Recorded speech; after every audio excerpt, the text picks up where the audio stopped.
Vamos a empezar, pues, y la gente se vaya sumando después. Correcto, doctor.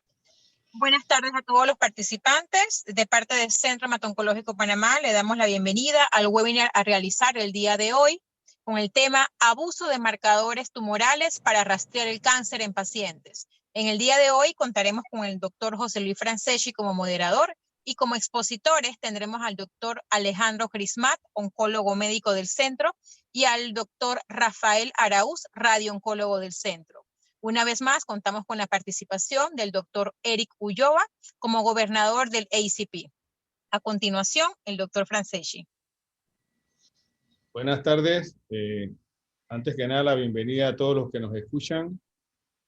De antemano, el agradecimiento al doctor Rafael Araúz y al doctor Alejandro Crismat y al doctor Eric Ulloa.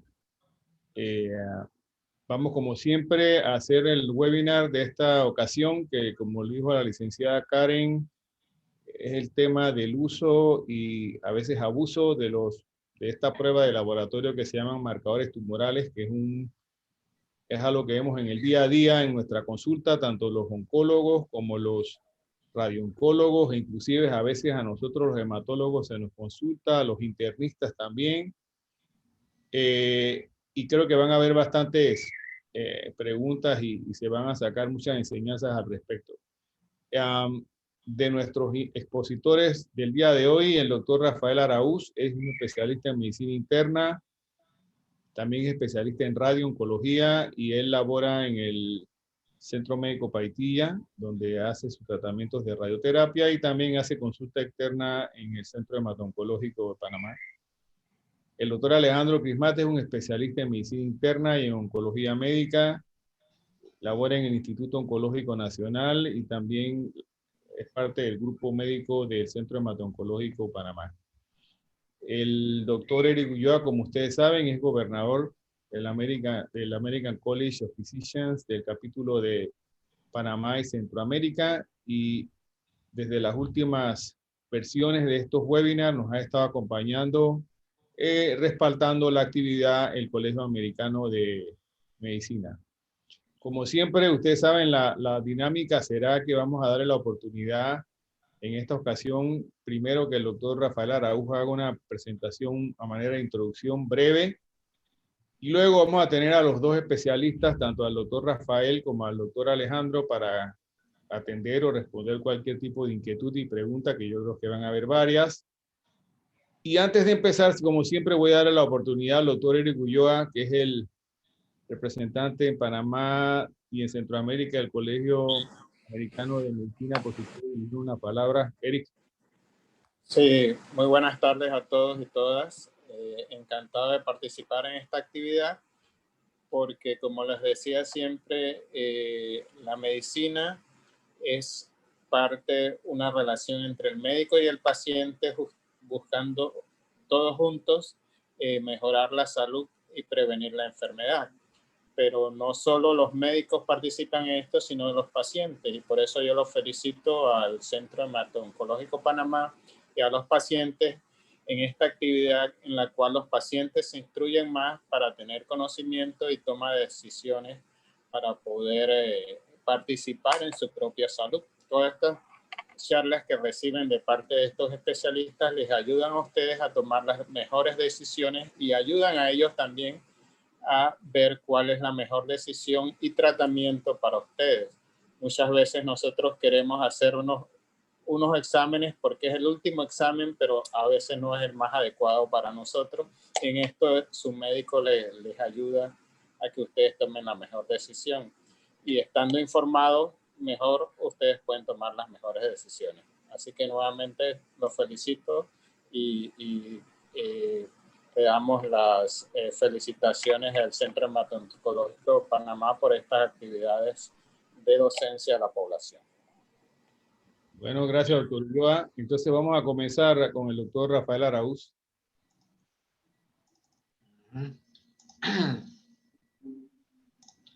Bueno, muchas gracias por la introducción y gracias a la invitación al Centro Hemato-Oncológico.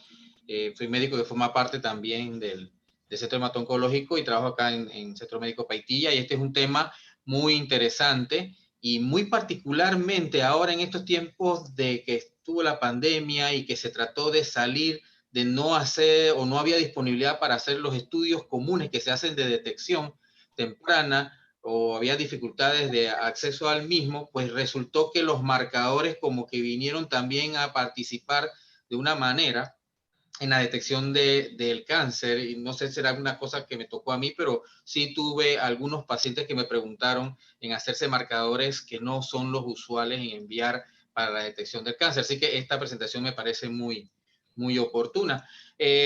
Dando algunos datos de inicio, pues el cáncer en etapas tempranas es una enfermedad que usualmente no da síntomas.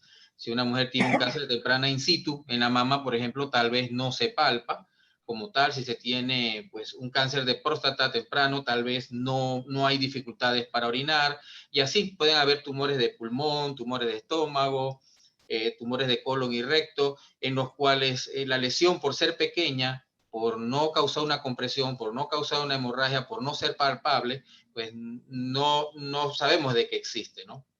Hay factores de riesgo que pueden causar cáncer que son muy conocidos en la población en general. Entre los más conocidos, pues el fumar cigarros puede estar asociado a lo que es cáncer del pulmón, la toma exagerada de bebidas alcohólicas puede estar asociado a un cáncer de garganta, un cáncer de hígado, de tubo digestivo.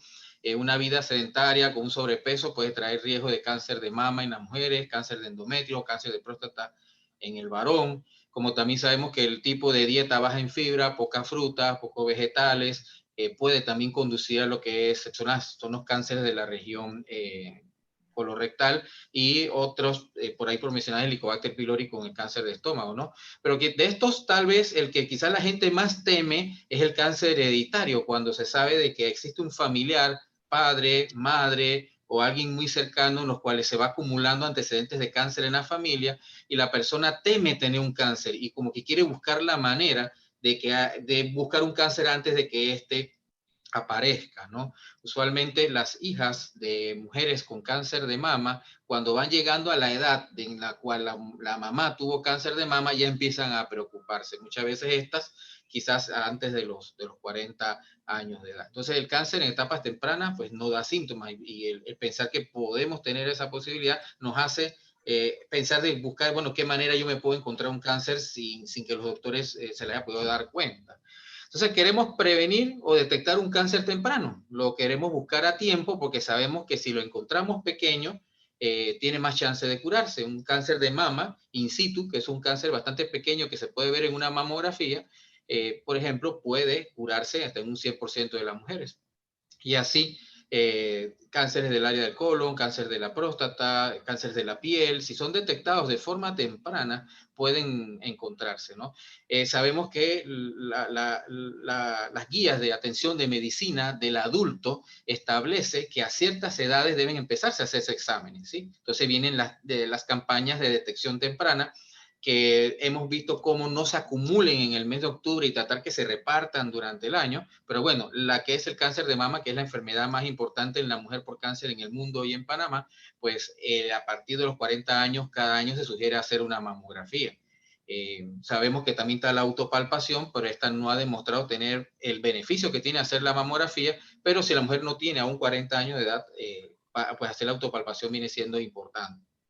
Lo mismo que a partir de los 50 años de edad, y se está poniendo más temprano, usar la colonoscopia y la sangre oculta en heces en hombres y mujeres. También puede encontrar un cáncer de colon temprano, que es una enfermedad que está agarrando cada vez más volumen de personas en el país. El cáncer de piel, examinándose la piel, sobre todo aquellas lesiones que pueden tener un color oscuro, que pueden estar creciendo, que se vean irregulares, que sangren fácil, pues detectar a tiempo un melanoma. Y en el caso de cáncer de próstata, si el hombre cumple cierta edad, después de los 55 años de edad, debe consultar con un urólogo para que le ayude a determinar si debe o no a ingresar a un programa de detección temprana con PSA y tacto rectal, ¿no? Existen campañas, ¿no? Pero estas campañas, como les decía, puede ser que en este tiempo de pandemia se vieron reducidas. En muchos casos, los centros se fueron cerrando o la disponibilidad para los pacientes no había, y tal vez pues la gente buscó pues una otra manera de hacerse un diagnóstico, ¿no? Los marcadores tumorales, que era algo que a mí me parecía que eran como raros para la población que te dijera, doctor, me voy a hacer un CEA para ver si tengo un cáncer de colon, me voy a hacer un CEA 15-3 para ver que parecía que era como raro que alguien viniera diciéndote algo de esto, pero sí, hay personas que ya por conocimiento de otros familiares y como se lo mandan de seguimiento a otros familiares, piensan de que ellos también se pueden hacer un CA 125 para descubrirse un cáncer de ovario, o un CA 15-3 para descubrirse un cáncer de mama, o un CA 19-9 para descubrirse uno de páncreas. Entonces ya no resulta tan raro que la gente ya no sepa que existen marcadores tumorales y piensan que esos son la Biblia y que donde está presente hay un cáncer. Y esta es la idea de esta presentación, que esta es una situación que nosotros estamos presentando y que queremos aclararle al público, ¿no? Los marcadores tumorales son sustancias, son proteínas que pueden estar en la sangre y la orina, que pueden derivar de un crecimiento de un tumor maligno o de un sitio cercano a un tumor maligno. Pero no necesariamente el incremento de un marcador tumoral en la sangre detectado en un examen de laboratorio significa que usted tenga un cáncer. Es más, los marcadores tumorales están muy lejos de ser un método de detección temprana de cáncer. La población tiene que seguir y atenerse a los programas de detección que cada uno, de acuerdo a la edad y el sexo, debe terminar y no utilizar los marcadores tumorales, sobre todo en baterías, que es lo que me llamó la atención, ver una prescripción de batería de marcadores tumorales para ver cuál cáncer puedo tener yo disparándole a cualquiera de esos, que viene siendo una prueba que no tiene ninguna validez clínica en ese momento, ¿no? Y lo de los marcadores tumorales viene por experiencias anecdóticas. Y les cuento una experiencia que ocurrió hace más de 10 años atrás, cuando una paciente tenía molestias urinarias y ella había acudido a varios especialistas del área pélvica y ninguno le lograba decir exactamente qué tenía. Uno decían que era infección urinaria, otros decían que eran problemas de los ovarios y ninguno le llegaba al diagnóstico hasta que ella misma decidió hacerse un CA 125. Cuando se hizo ese 125 y vino elevado, ella se fue calladita con un especialista y se encontró un cáncer de ovario. Entonces, para ella su experiencia fue que el C125 fue lo que le hizo descubrir, gracias a Dios, un cáncer de ovario y que ella pues está viva hoy día gracias a eso. Por eso fue una situación anecdótica y no debió haberse promovido, por ejemplo, en ese momento que ocurrió fuerte en Panamá, una cinta de campaña lila, creo que era, o campaña turquesa, en el cual se mandaba CA 125 para detección de cáncer de ovario, lo cual eso fue atenuado inmediatamente por la Sociedad Panameña de Oncología y se abordó el tema y hoy día pues vemos que eso ya no se presenta, ¿no? Pero para que vean que cómo la población se fue enterando de lo que son los marcadores tumorales. ¿Por qué son tan llamativos los marcadores tumorales? Bueno, porque pensamos que de una forma equivocada, si tan elevado, puedo tener un cáncer. Pero las personas deben saber que estos marcadores no son específicos de cáncer, que hay otras causas que lo puedan elevar. Y porque la misma prescripción del examen lleva por alguna parte la palabra cáncer. Por ejemplo, el CEA, que es en inglés el antígeno carcinoembrionario, por tener la palabra carcino, se piensa de que, bueno, si lo tengo alto es porque carcino es cáncer. O el CA de cáncer 125, que puede estar relacionado a cáncer de ovario, o el CA 15-3, que puede estar relacionado a cáncer de mama, la persona apenas ve pues, que ese código dice CA, piensa bueno, que eso es de cáncer. Sin embargo, hay que aclarar a la población, para la población que está acudiendo a los hospitales oncológicos, que le mandamos marcadores tumorales, de que hay marcadores de que no llevan la palabra cáncer y son marcadores de cáncer. En eso está el antígeno prostático específico, que todo el mundo sabe que es para cáncer de próstata, pero no dice cáncer de próstata por ningún lado, y ahora van a ver por qué lo dice. La beta-HCG, que es la hormona coriónica humana, que es la misma la de las mujeres embarazadas, y la cual puede estar elevada en algunos tumores de testículos, como también la alfa-fetoproteína, como también puede estar asociada a cáncer de hígado, y la beta-2 metaglobulina, que puede estar asociada a los linfomas. Acá el doctor Franceschi verá que probablemente algunos internistas y médicos oncólogos envían esa prueba para detectar linfomas. ¿Puede un marcador tumoral salvarme la vida? Pues le quiero decir al público que en estudios grandes que se han hecho de pacientes utilizando marcadores tumorales en específico, los mismos no han demostrado reducir la muerte por un cáncer. Puede ser que sí sean específicos en que si la persona tiene un cáncer realmente y tiene síntomas de cáncer, venga alto y diga que tenga cáncer, pero eso no significa que ese marcador hizo que esa persona, su riesgo de morir por cáncer bajara. Esto contrario, por ejemplo, a una mamografía. Si una mujer se hace una mamografía adecuadamente entre los 40 y 50 años de edad y se encuentra que hay una lesión pequeña en el seno y se opera correctamente y recibe sus tratamientos, pues impacta en su sobrevida en ese caso. Entonces, esa es la diferencia entre lo que nosotros debemos hacer dentro de las campañas de detección y no usar marcadores tumorales, porque realmente no hay ninguna evidencia de que eso le vaya a salvar la vida a la persona. El uso de los marcadores debe ser estrictamente enviado por el médico. Debe ser enviado por el médico y él mismo lo debe interpretar. No deben los pacientes ir a hacerse marcadores tumorales. Debe haber un alto nivel de certeza, debe haber una utilidad diagnóstica para enviarlos y no debemos enviar marcadores tumorales en personas asintomáticas. ¿Sí? Los oncólogos usualmente enviamos estos estudios para cuando el paciente tiene un cáncer que ya se diagnosticó, ¿sí? O hay una evidencia muy grande de un tumor en el testículo o un tumor visto en ultrasonido de ovario o una masa en el páncreas, la cual tenga alta sospecha de tener un cáncer. Y los marcadores tumorales los usamos los oncólogos para darle seguimiento o para determinar un pronóstico de un cáncer que se operó, recibió quimioterapia o recibió radioterapia o después de un tratamiento para detectar recurrencia. Pero le aviso algo al público general. Hay pacientes que tienen un cáncer, está biopsiado, está operado de un cáncer y el marcador tumoral no se elevó. Y esos pacientes el marcador tumoral no le va a ser de utilidad. Entre los marcadores tenemos el CA125, que lo produce el epitelio del mesenterio, que recubre los órganos abdominales y pélvicos. El CA125 puede estar elevado en cáncer de ovario, pero no es la única causa de elevación del CA125. Es más, no es cualquier elevación tampoco del CA125, porque él tiene un rango. Sin embargo, después de los 200 es que quizás te pueda tener algún valor en decir que puede tratarse de un cáncer maligno de ovario, ¿sí?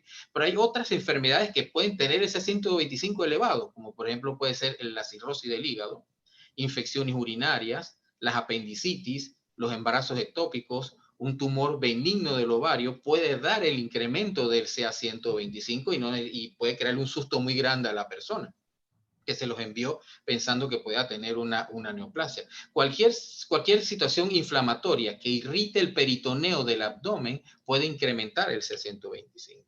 Otro antígeno que vemos con frecuencia es el antígeno calcio-embrionario, como se lo mencioné, que como dice embrionario, está elevado en la etapa fetal.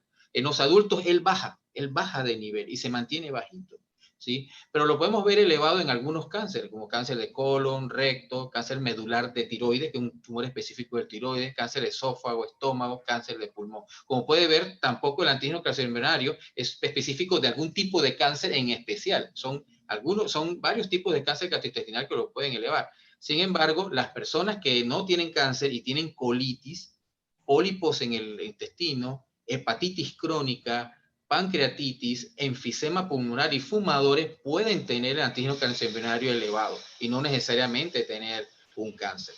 Sí, muy rara vez pasa, pero sí recibimos a veces gente que nos trae el antígeno calcio-embrionario por delante elevado y quieren que retrospectivamente lo examinemos para ver si tiene un cáncer por dentro, ¿no?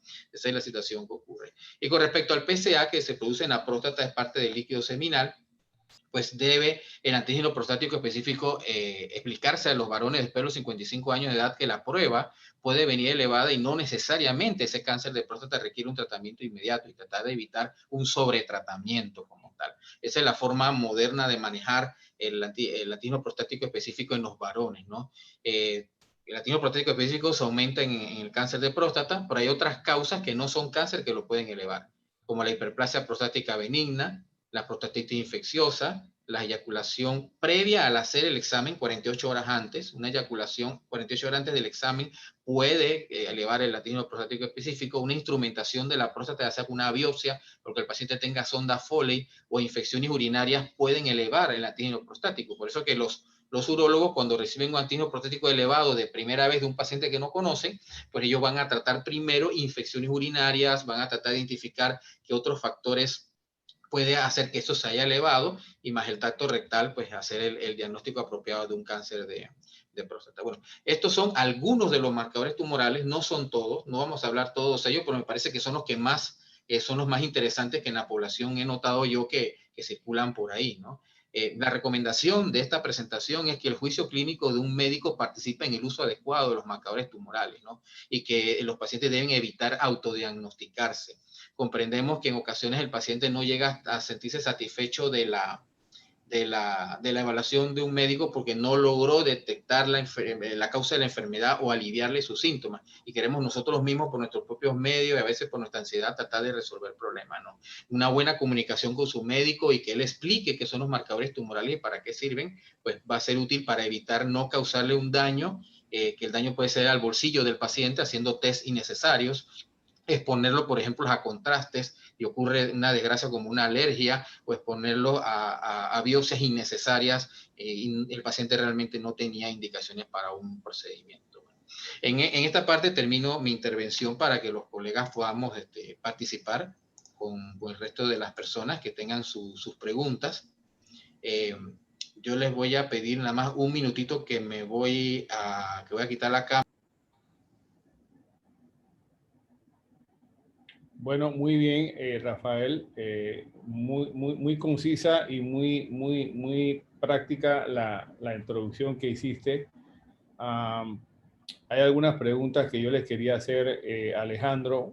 Después de haber escuchado la presentación de Rafael, solamente como para puntualizar y dejar cosas bien claras para las personas que nos escuchan. ¿Alguna de estas pruebas de marcadores tumorales tiene algún sitio o en algún rol hoy en día en las medidas que recomiendan casi siempre las organizaciones médicas como la Asociación Americana de Cáncer, por ejemplo, el Colegio Americano de Cirujanos, el Colegio Americano de Médicos, para detección precoz de algún cáncer? Ok. Sí, mire, hay dos escenarios que yo creo que es muy importante diferenciar cuando uno habla de marcadores tumorales, ¿no? Uno es la prevención primaria, es decir, aquella prueba que tú aplicas en una población asintomática, es decir, que no tiene ningún síntoma de una enfermedad. Y está la otra situación, que vamos a decir que es el paciente sintomático, o donde se aplica una prueba como prevención secundaria en un paciente ya conocido por una enfermedad. Entonces, toda esta plática, toda esta charla, vamos a dirigirla más hacia la detección primaria, es decir, aplicación de pruebas, en este caso los marcadores tumorales, en una población que no tiene síntomas y no se conoce con la enfermedad que estamos buscando. Entonces, cuando tú utilizas una prueba para detectar una enfermedad en este grupo de personas que son asintomáticas, una prueba que ustedes probablemente la escucharán, de tamizaje, de escrutinio, la idea de esta prueba es que tenga varias características. Una, que tenga una alta sensibilidad. ¿Qué quiere decir esto? Que de los pacientes que no tienen síntomas, pero que tienen una enfermedad, la prueba tenga la capacidad de detectarlos. Y se considera que una prueba tiene una alta sensibilidad, usualmente cuando tiene una sensibilidad mayor del 90%. Es decir, de cada 100 pacientes con enfermedad, el 90% es la prueba capaz de detectarla. Otro es que la prueba de tamizaje debe ser costo-beneficio, es decir, no sea altamente costosa, sea fácil de utilizar en la población, que sea reproducible, que no utilice una técnica costosa, que no sea fácil de reproducir en los diferentes laboratorios, y además que tenga la capacidad de reducir la mortalidad de la enfermedad que estamos buscando. ¿Okay? Eso es bien importante. Entonces, tomando como todos estos puntos o todas estas características de una prueba de tamizaje, podemos decir que hay un solo marcador tumoral que cumple esas características, que es el antígeno prostático específico. No cumple todo, o sea, no cumple todas las características, pero no tiene una alta sensibilidad, pero sí ha reducido la mortalidad, es fácilmente reproducible, es costo-beneficio, es barata. Y, bueno, los estudios clínicos han demostrado que aplicado a una población específica, es decir, a una población masculina mayor de 50 años, tienen la capacidad de detectar enfermedades más tempranas que si uno no la utiliza, y con eso reducir la mortalidad. ¿Okay? Así que, para resumir nuestra charla o las preguntas, yo creo que lo más importante para no confundirnos es reducirla a la prevención primaria, es decir, el paciente asintomático, sin enfermedad, En este grupo de pacientes, solamente el PSA, el antígeno prostático específico que utilizamos para el cáncer de próstata, ha demostrado reducir la mortalidad y tener la mayor cantidad de características de una prueba de tamizaje efectiva. Y todas las demás, el SA199, el SA125 que mencionó el doctor Araúz, realmente no han demostrado o no han pasado la prueba con estudios clínicos para cumplir esas características y utilizarla en una población asintomática. Y de ahí es la charla, es esa preocupación de que los pacientes se hacen estas pruebas que uno sabe que va a tener una tasa de falsos positivos de un 5 a 10%, y esa tasa de falsos positivos conlleva a una serie de estudios adicionales, además del distrés, que se sabe que no debió haber ocurrido, ¿no? Así que este es el motivo de la charla, tener un conversatorio con los pacientes, porque usualmente es una de las preguntas que más hacen: ¿por qué no me manda tal marcador tumoral?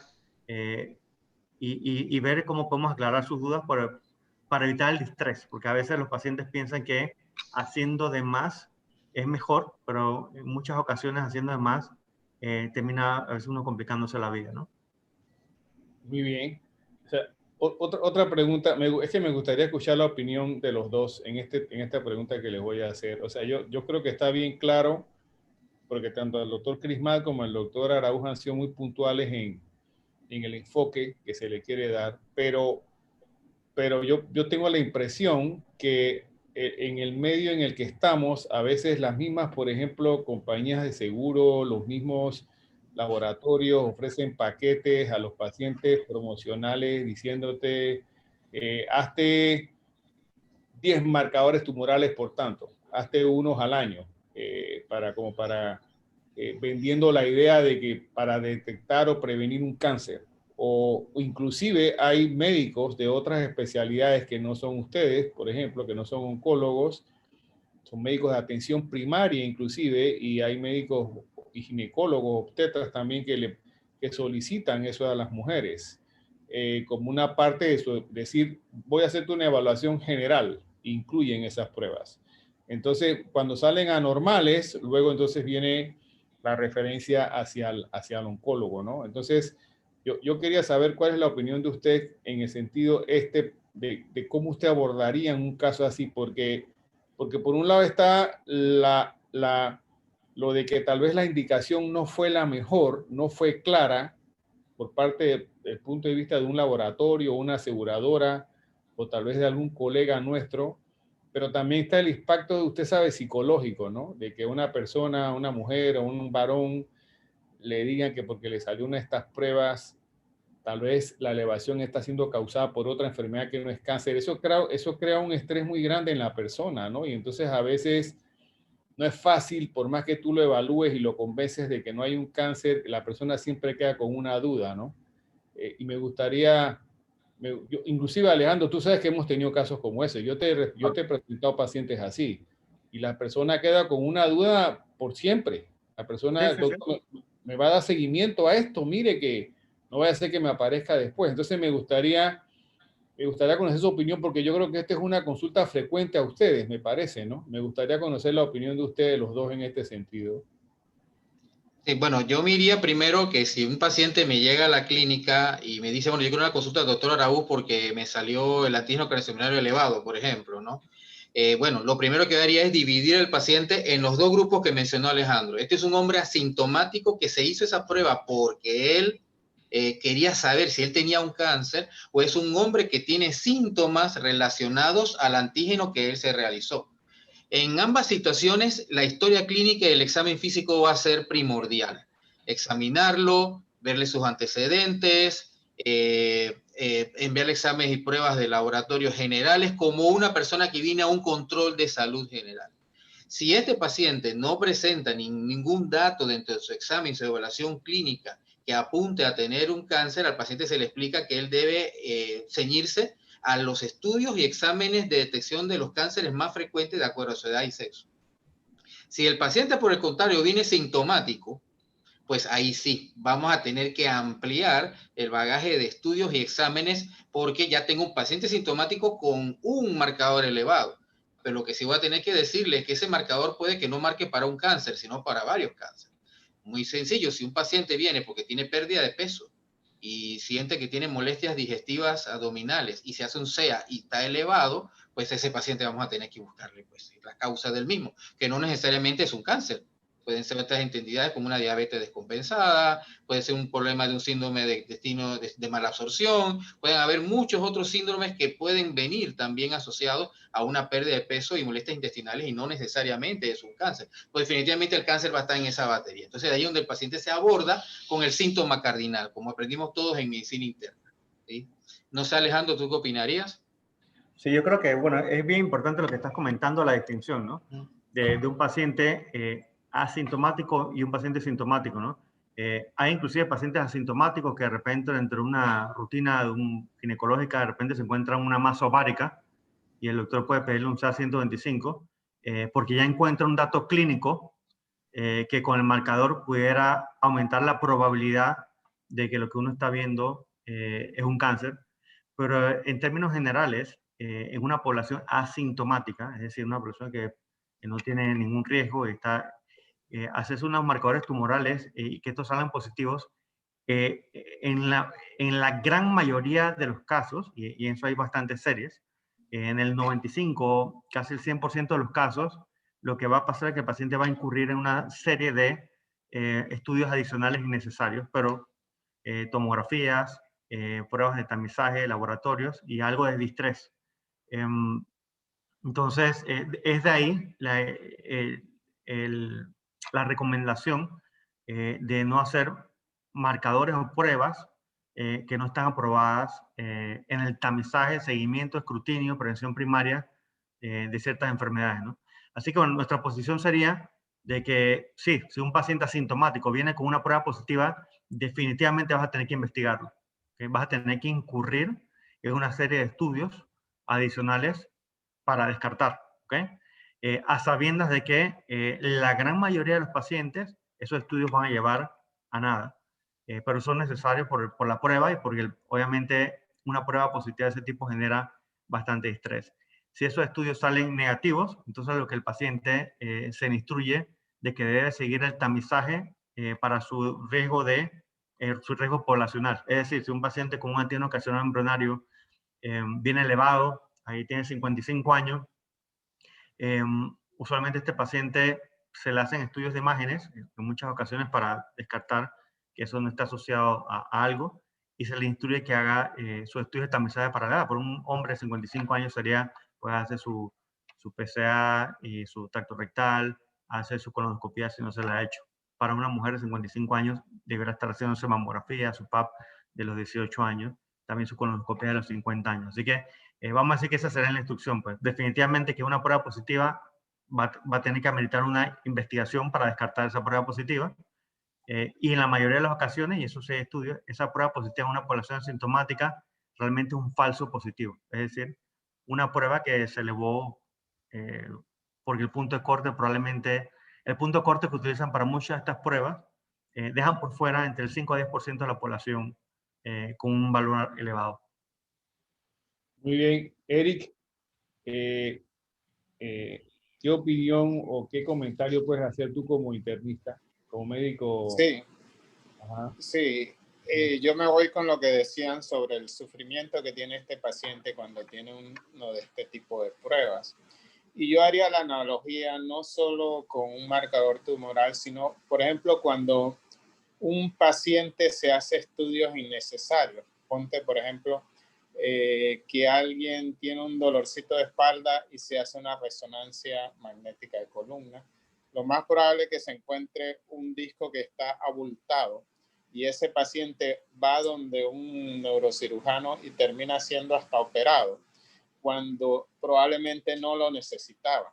Si nosotros, la mayoría de la población, se hace estudios, van a encontrar muchas veces algo. Y al final, la mayoría de los internistas muchas veces nos llegan pacientes diciendo, no doctor, porque me hice estos exámenes y esto salió elevado y yo no sé qué es. O lo manda un médico porque le mandó uno de estos marcadores y no le encuentra la causa y para investigar. Como dice el doctor, ya tenemos que obligado a investigar.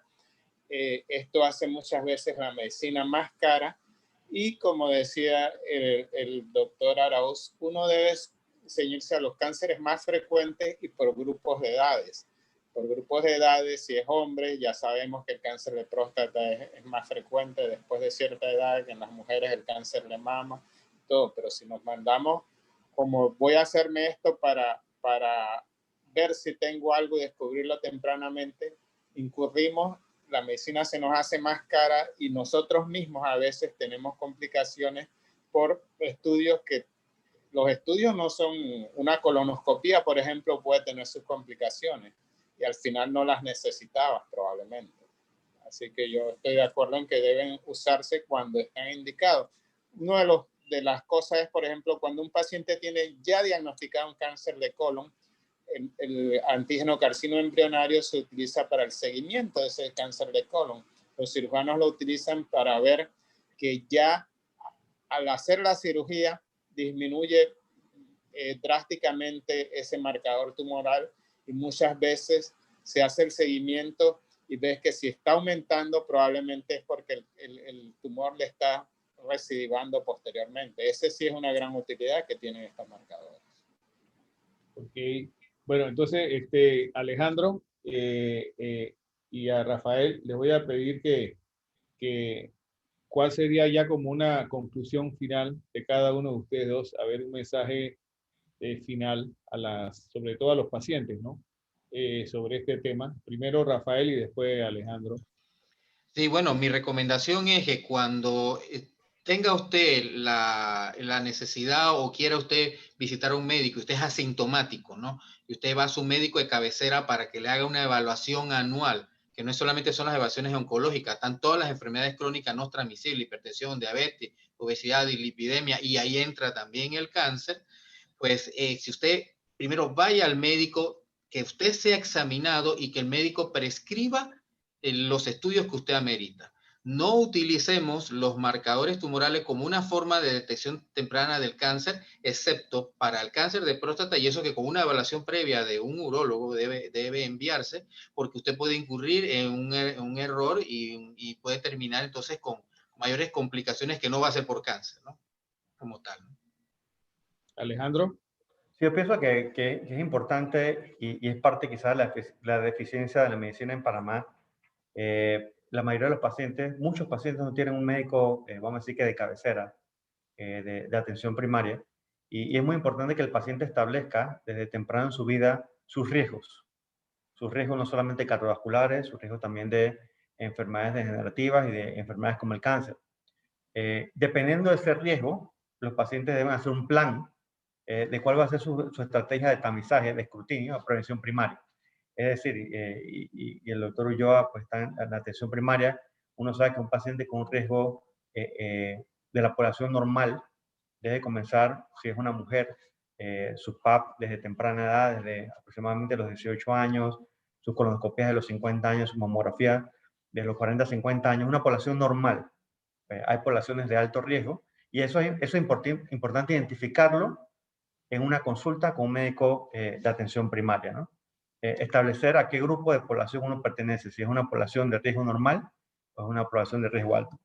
Esto de riesgo alto me refiero al riesgo hereditario. Hay algunos pacientes que tienen familiares con un alto riesgo de cáncer hereditario. Esos pacientes probablemente van a requerir, vamos a decir que medidas de prevención y tamizaje un poco más exhaustivas y a más temprana edad. Así que la recomendación que yo les diría es que no tomen la decisión ustedes, porque eso es lo que está pasando muchas veces. El paciente toma la decisión voluntariamente de agarrar un paquete y hacerse eso, y después queda con el peso de la interpretación, y ahí es donde vienen los problemas, ¿no? Yo creo que lo mejor es ir con un médico de atención primaria, identificar su riesgo, a qué grupo poblacional usted pertenece, y basado en ese grupo poblacional establecer una estrategia de por vida de cómo uno va a hacer su estrategia de prevención, a qué edad va a hacer su colonoscopía, con qué frecuencia se va a hacer su mamografía y su PAP. Y el PSA, si es uno hombre, pues a qué edad, depende mucho del riesgo y la historia familiar, ¿no? Muy bien. Bueno, miren, cada vez yo me siento más contento de las actividades estas que estamos haciendo porque me gusta mucho el cada una ha salido mejor. O sea, la labor educativa que se está haciendo es buenísima. Yo sé que con esta época de pandemia a veces, por la situación que cada uno vive, es difícil a veces presenciarlas y todo, pero bueno, nosotros las vamos a seguir haciendo y para que sepan, todas estas presentaciones que hemos hecho las tenemos grabadas en el portal del YouTube de la clínica que se llama Grupo Shop. Pueden accesar a ellas directamente o si entran a la página web del Centro Hemato-Oncológico Panamá, que es shop.com.pa, pueden encontrar un link directo hacia las presentaciones y ahí van a estar. Porque ya con todas las que hemos hecho ya hay prácticamente una biblioteca de temas hemato-oncológicos acumulados y la vamos a dejar ahí por mucho tiempo porque me parece que son muy útiles. Así que bueno, yo le quiero dar las gracias definitivamente por su tiempo y por la didáctica, lo didáctico que han sido al doctor Rafael Araúz y al doctor Alejandro Crismat, y como siempre, y más sobre todo ahora que hemos incluido al doctor Ulloa en estas presentaciones, porque tenemos el punto de vista de un médico internista, o sea, de un médico de atención primaria, ¿no? Y esto está enriqueciendo bastante todas las presentaciones que hemos hecho. Así que bueno, esta es la última de este año. Quiero desearle a todos que pasen una feliz Navidad y un feliz año nuevo, y posiblemente a partir de febrero empezaremos nuevamente con otro ciclo de presentaciones. Buenas tardes a todos y gracias por su atención. Saludos. Muchas gracias. Hasta luego. Feliz Navidad y feliz año. Bye.